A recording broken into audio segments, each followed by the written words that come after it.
In this video I'm going to show you how you can enable screensaver on your Windows PC. So first go to start button and then click on settings. Now go to personalization.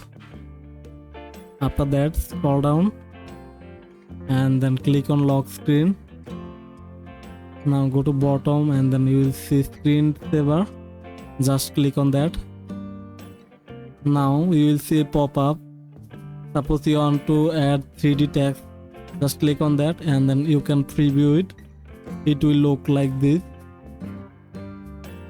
If you want to add bubbles, then you can add it. So you can see bubble opening. So you can add bubbles and 3D text and other things. So after that click on apply and there you go. And that's how you can enable screensaver on your PC. Hope that this video helped you out. Thanks for watching.